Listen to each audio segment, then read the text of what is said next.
नमस्कार दोस्तों, आज हम सभी लोग प्रकृति के मूल बलों के बारे में पढ़ेंगे। एक बल हम लोगों ने गुरुत्वाकर्षण बल पढ़ लिया है। गुरुत्वाकर्षण बल जिसके बारे में हम लोगों ने जाना था।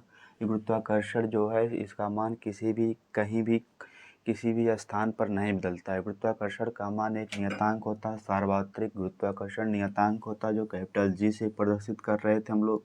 6.67 गुणे 10⁻11 न्यूटन मीटर स्क्वायर प्रति किलोग्राम स्क्वायर इसका मात्रक हुआ करता था। इसके बाद प्रकृति में मूल बलों को 4 भागों में बांटा गया है। तो एक भाग है गुरुत्वाकर्षण बल, जिसे हम लोगों ने कल ही पढ़ लिया था। आज हम लोग पढ़ेंगे विद्युत चुंबकीय बल। विद्युत चुंबकीय बल क्या होता है। दूसरा बल है विद्युत चुंबकीय बल। विद्युत चुंबकीय बल। विद्युत चुंबकीय बल क्या है?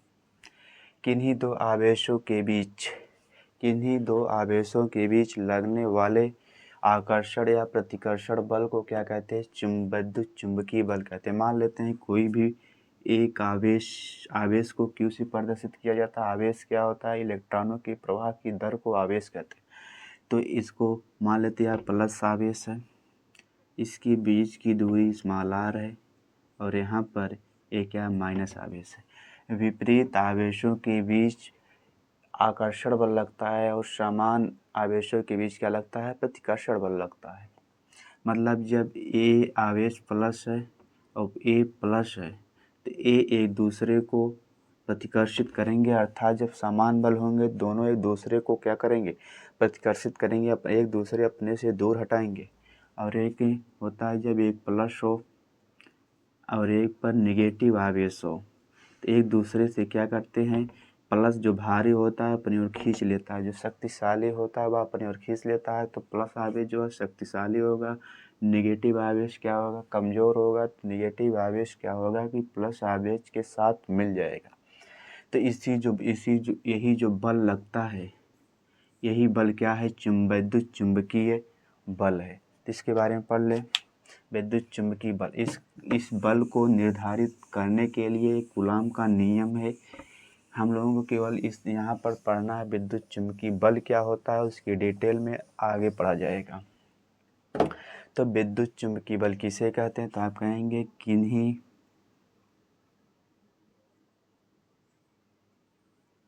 दो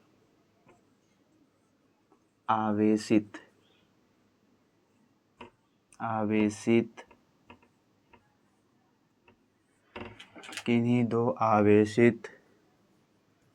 पिंडों के बीच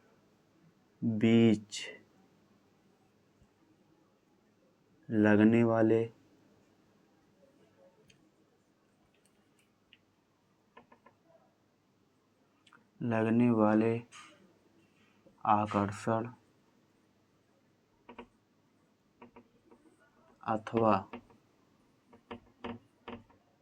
आकर्षण अथवा प्रतिकर्षण बल को विद्युत चुंबकीय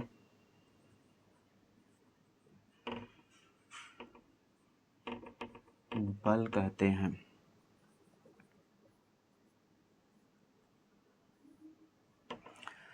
किन्हीं दो आवेशित पिंडों के बीच लगने वाले आकर्षण अथवा प्रतिकर्षण बल को विद्युत चुंबकीय बल कहते हैं। ठीक, या जो इसके गुण होते हैं या प्रतिकर्ष इन आवेशित विद्युत चुंबकीय बल के भीतर आकर्षण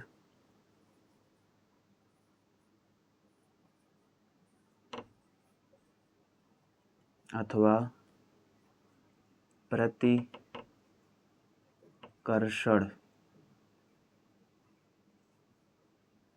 बल लगता है, इसकी जो प्रास होती है अधिक होती है, प्रास अधिक होती है,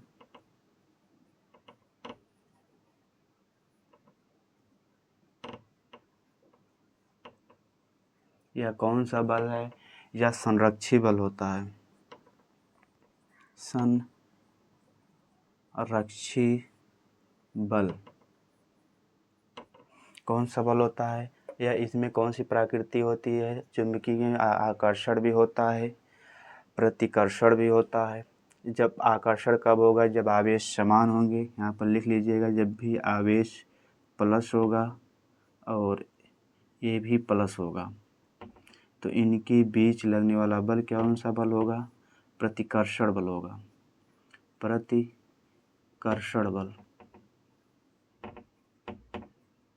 और जब एक प्लस होगा, इनके बीच कौन सा बल लगेगा? आकर्षण बल। कौन सा बल लगेगा? आकर्षण बल।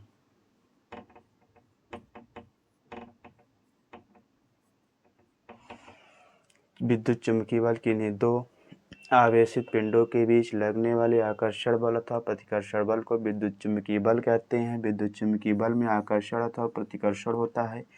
परास, परास का मतलब अगर Q यहाँ पर है और एक Q यहाँ पर है, ये परास होता है। इसकी दूरी पर डिपेंड करता है, यह बल अत्यधिक दूरी तक लगता है, तो इसलिए इसकी परास जो होते हैं सबसे अत्यधिक होता है।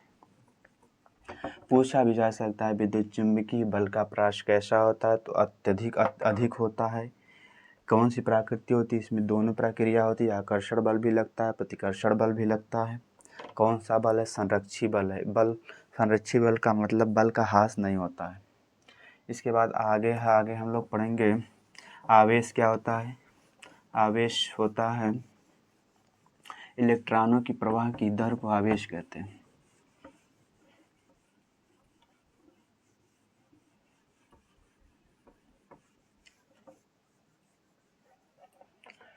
विद्युत चुम्बकीय बल के बाद हम लोग पढ़ेंगे, तो इसको एक समझाएंगे क्या होता है। प्रबल नाभिकीय बल, परमाणु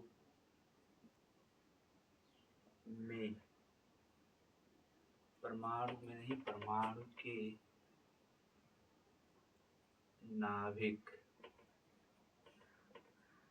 परमाणु के नाभिक में उपस्थित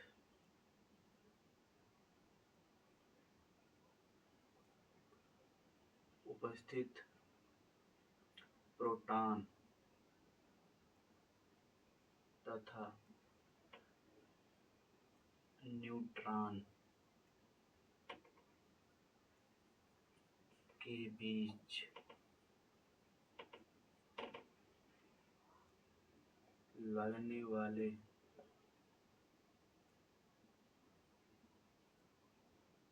आकर्षण बल को प्रबल नाभिकीय बल कहते हैं।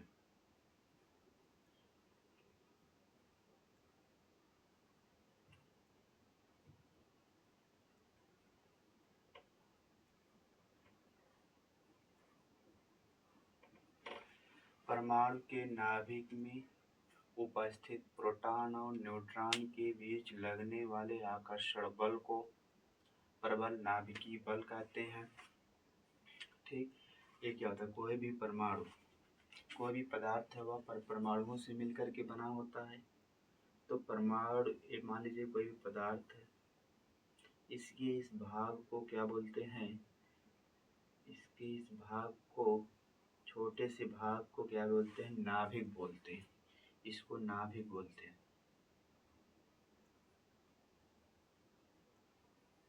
ठीक, नाभिक में उपस्थित प्रोटॉन और न्यूट्रॉन होते हैं। इसके नाभिक में, इसको प्रोटॉन बोलते हैं और इसको न्यूट्रॉन बोलते हैं। ठीक, प्रोटॉन पर प्लस आवेश, आवेश होता है। प्रोटॉन पर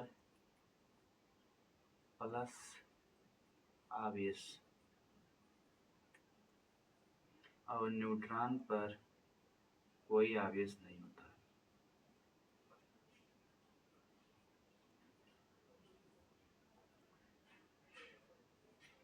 कोई आवेश नहीं होता। यही क्या है, प्रोटॉन क्या करता है, न्यूट्रॉन को अपने साथ बांधे रखता है। इसी को क्या कहते हैं, प्रबल नाभिकीय बल कहते हैं। इसी को क्या कहते हैं, प्रबल नाभिकीय बल कहते हैं। अगर यह नाभिक स्थिर ना रहे तो किसी भी पदार्थ की आकृति निश्चित नहीं की जा सकती है। इसलिए क्या करता है कि प्रोटॉन अपने साथ न्यूट्रॉन को एक दूसरे को अपने में बांधे रखते हैं। इसी बल को क्या कहते हैं, प्रबल नाभिकीय बल कहते हैं। प्रबल नाभिकीय बल कहते हैं। सीधी सीधी बात है, परमाणु के नाभिक में उपस्थित प्रोटॉन तथा न्यूट्रॉन के बीच लगने वाले आकर्षण बल को प्रबल नाभिकीय बल कहते हैं। इसी को अगर हम जोड़ दें, N+P करें, इसको संयुक्त रूप से बोला जाता है nucleon. Nucleon proton plus neutron को अगर संयुक्त रूप से बोला जाए तो उसे बोला जाता है न्यूक्लियन। या यह भी हम कह सकते हैं, परमाणु के नाभिक में उपस्थित न्यूक्लियनों के बीच लगने वाले आकर्षण और प्रतिकर्षण बल को क्या कहते हैं, नाभिकीय बल कहा जाता है। अब आते हैं दुर्बल नाभिकीय बल पर।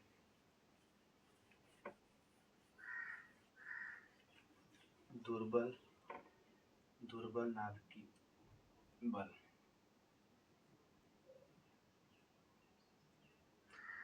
दुर्बल नाभिकीय बल। दुर्बल नाभिकीय बल क्या होता है? इसमें एक होता है रेडियो एक्टिव पदार्थ। पहले रेडियो एक्टिव पदार्थ क्या होते हैं? रेडियो एक्टिव पदार्थ एक ऐसे पदार्थ होते हैं जिनके नाभिक से स्वतः ही अल्फा कण, बीटा कण और गामा ऊर्जा निकलती रहती है। क्या होती है इनकी ऊर्जा, ये क्या होती है, उस पदार्थ से स्वतः अपने से ही निकलती रहती हैं, जिसे हम रेडियोएक्टिव पदार्थ कहते हैं। किसी भी पदार्थ से अल्फा बीटा गामा की ऊर्जा के रूप में दोनों कण, अल्फा बीटा कण, बीटा क्या है, alpha beta gamma. Alpha beta gamma, alpha कण है, बीटा भी कण है, लेकिन यह क्या है, गामा एक ऊर्जा है। तो किसी भी पदार्थ से इन तीनों का उत्सर्जित होना ये क्या कहलाता है, रेडियोएक्टिव पदार्थ कहलाता है। वह पदार्थ एक से दूसरे पदार्थ में क्या हो जाता है, बदल जाता है, उसी को बोलते हैं रेडियोएक्टिव पदार्थ। और इसी को उत्सर्जित, इसी अल्फा बीटा गामा को उत्सर्जन को क्या कहते हैं, रेडियोएक्टिव क्षय कहते हैं। रेडियोएक्टिव क्षय क्या है? रेडियो एक्टिव क्षय। रेडियोएक्टिव क्षय में क्या होता है, अल्फा बीटा गामा किरणों का क्या होता है, कणों का क्या उत्सर्जन होता है। तब क्या, जब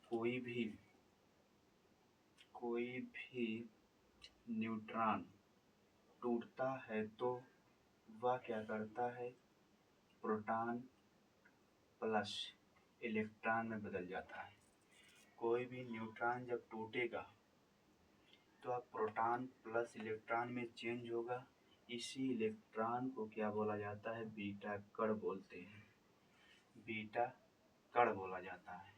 ये क्या है, बीटा क्षय है। किसी भी पदार्थ जब कोई भी ऊर्जा या कण उसमें से निकलेंगे तो उसमें ऊर्जा या कणों की कमी होगी, तो इसीलिए उसको बोला जाता है रेडियो एक्टिव क्षय।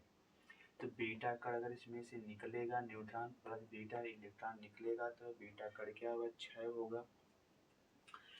तो इन्होंने कहा कि जब एक ही पदार्थ से बीटा कण निकलेंगे तो उनकी ऊर्जाएं समान होती हैं, लेकिन जब इसका अध्ययन किया गया तो यह नहीं पाया गया कि यह मिला कि एक ही पदार्थ से निकलने वाले बीटा कणों की ऊर्जाएं क्या है, समान नहीं है, बल्कि क्या है, अलग अलग हैं। तो एक वैज्ञानिक थे, पाउली नामक वैज्ञानिक ने बताया कि बीटा कण जो है वह कभी भी रेडियो एक्टिव क्षय में अकेले नहीं निकलता है।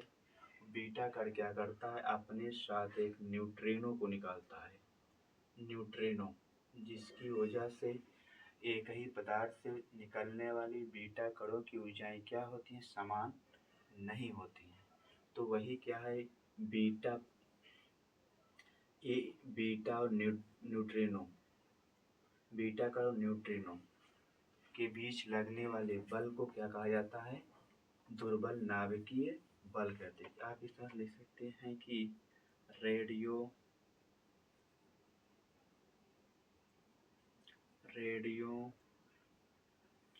एक्टिव क्षय के दौरान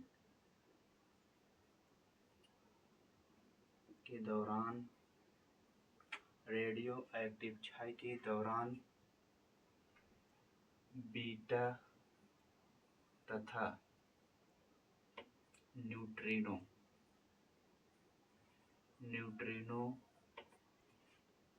के बीच लगने वाले बल को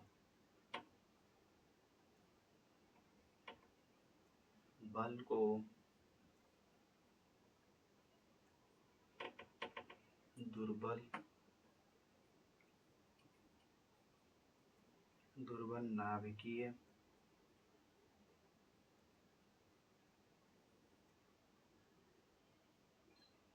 बल कहते हैं। आपको समझ आया, जब किसी भी न्यूट्रॉन टूटता है तो आप प्रोटॉन प्लस इलेक्ट्रॉन में परिवर्तित होता है। इलेक्ट्रॉन को ही बीटा कण बोलते हैं, इसका नाम है बीटा। बीटा क्या होता है, पाउली ने बताए, क्या न्यूट्रिनो की खोज किसने किया, पाउली ने बताया कि बीटा कण कभी भी अकेले नहीं उत्सर्जित होता है। कब नहीं उत्सर्जित होता है, जब रेडियो एक्टिव क्षय होता है तो बीटा के साथ एक न्यूट्रिनो भी निकलता है, और उसी बीटा और न्यूट्रिनो के बीच लगने वाले बल को क्या कहा जाता है, दुर्बल नाभिकीय बल कहा जाता है। धन्यवाद दोस्तों, आज का क्लास यहीं तक। इसके आगे की टॉपिक हम कल पढ़ाएंगे, और आप सभी लोगों को जो इसमें समझ में नहीं आया होगा उसको कमेंट में ज़रूर बताइएगा, और चैनल को लाइक शेयर कमेंट सब्सक्राइब कर लीजिए। धन्यवाद दोस्तों।